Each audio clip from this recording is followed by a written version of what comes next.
प्रदेश की राजनीति में बयानबाजी तेज होती जा रही है। भारतीय जनता पार्टी के प्रदेश प्रवक्ता राजेंद्र राणा ने मुख्यमंत्री सुखविंदर सिंह सुक्खू के नेतृत्व वाली कांग्रेस सरकार पर तीखा हमला बोला है।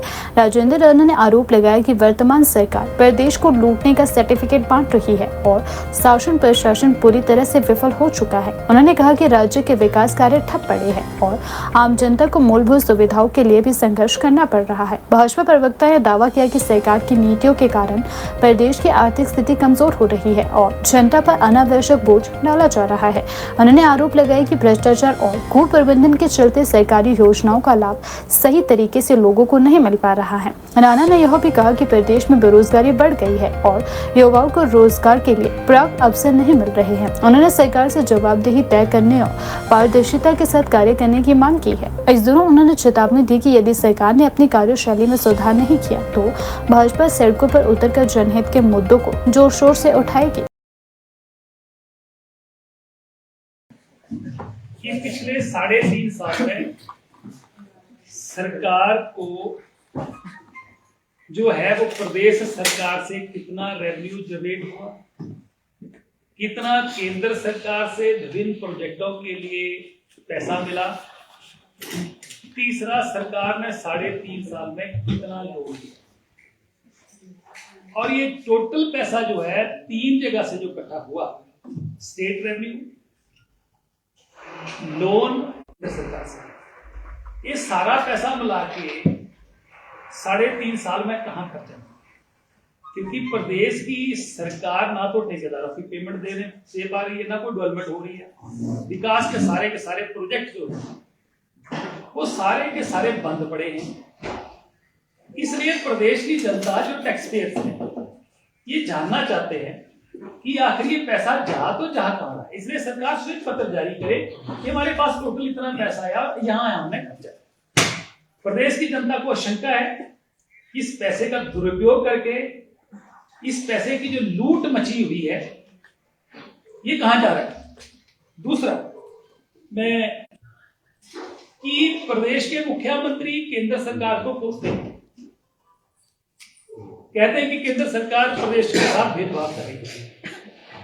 दूसरा, प्रदेश सरकार के, सुक्खू सरकार के ही मंत्री केंद्र सरकार द्वारा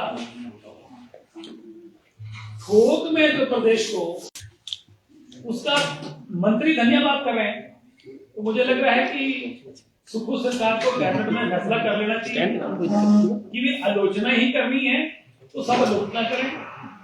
मंत्री तारीफ करते हैं और मुख्यमंत्री आलोचना करते हैं, इसलिए आपस में तालमेल ठीक करें। दूसरा, मैं कहना चाहता हूं कि प्रदेश के मुख्यमंत्री 15 अप्रैल जो कि प्रदेश के हिमाचल प्रदेश के लिए होता है, हिमाचल प्रदेश रिकांगपिओ में अपनी जनसभा में, अपने वक्तव्य में, अपने भाषण में कई तरह की उन्होंने बातें कही। सबसे पहला झूठ कि उन्होंने वहां ये कहा कि मैंने जो 10 गारंटियां दी थी पूरी कर दी। सारे मीडिया ने वो खबर कैरी करी। तो हम मुख्यमंत्री से ये पूछना चाहते हैं कि जो 10 गारंटियां दी वो रात के अंधेरे में लागू करी है कि हकीकत में लागू करी है।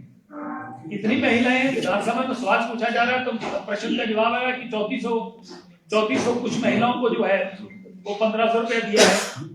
तो यहाँ तो 25 लाख महिलाएं, 300 यूनिट किसको बिजली फ्री दिया गया, किसको 3.5 साल में 1 लाख नौकरी देने का सालाना इन्होंने वायदा किया था, 3.5 लाख नौकरी किसको दी। इसलिए सफेद झूठ मुख्यमंत्री बोलते हैं। और सबसे बड़ी बात कि 15 वहां पर घोषणा करी जो कि न्यूज़पेपर में प्रमुखता से छपा कि हिमाचल दिवस पर क्लास 1 और क्लास 2 की सैलरी डेफर करने का आदेश वापस।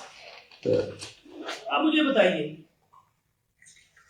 15 तारीख को ये मुख्यमंत्री घोषणा करते हैं कि अधिकारियों की जो सैलरी डेफर करने का मैंने निर्णय लिया था उसको मैं वापस लेता हूं। और 15 तारीख के बाद 18 अप्रैल को मुख्यमंत्री बताए कि उन्हीं की सरकार ये नोटिफिकेशन जारी करती है जिसमें कैटेगरी चीफ सेक्रेटरी से लेकर नीचे तक एसपी रैंक तक कई अधिकारी वो जो क्लास 1 और क्लास 2 अधिकारी हैं, उनकी सारी की सारी अधिकारियों की सैलरी को टैक्स करने की नोटिफिकेशन जारी होती है। मेरा प्रश्न ये है, प्रदेश में अपनी क्रेडिबिलिटी खो चुके हैं, वो झूठ पे झूठ बोलते हैं।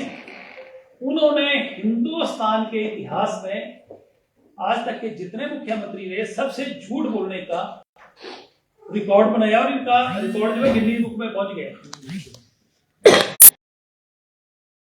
तो जो है प्रदेश की सरकार को और प्रदेश के खजाने को जिस तरीके से लूटने में व्यस्त है, मेरी सलाह है मुख्यमंत्री को कि मुख्यमंत्री को किसी अच्छे हॉस्पिटल में जाके चेक करवाएं, क्योंकि यहाँ कुछ बोलते हैं बाहर जाके भूल जाते हैं या जान के करते हैं। तो इनको मुख्यमंत्री को चेक कराना चाहिए फिजिकली कि क्या इनको प्रॉब्लम तो नहीं है। बोलते कुछ हैं, करते कुछ हैं, अपनी बातें कह के अब भर जाते हैं। अब इससे बड़े सबूत क्या होंगे कि वहां पर बोल रहे हैं कि मैं 10 गारंटियां पूरी कर दी, वहीं पर घोषणा कर रहे हैं कि मैं सैलरी को डेफिनेट देता हूं और तीसरे दिन नोटिफिकेशन कर देते हैं। अच्छा, दूसरे प्रदेशों में जाते हैं कि हिमाचल प्रदेश में मैंने 10 गारंटियां पूरी कर दी। अरे जिस प्रदेश में जा रहे हैं उस प्रदेश की बात करो, उस प्रदेश को जहां से चुनाव हो रहा है, वो उस जिस पार्टी के प्रचार के लिए गए हैं उसकी बात करो कि आपको इस राज्य में हमारी पार्टी ये देगी, तो कहते हैं हिमाचल प्रदेश में हमने पूरी की पूरी गारंटियां पूरी कर दी। झूठ के थोक के व्यापारी मुख्यमंत्री बन चुके हैं और प्रदेश की जनता का मुख्यमंत्री से लोगों का विश्वास 100% हो चुका है।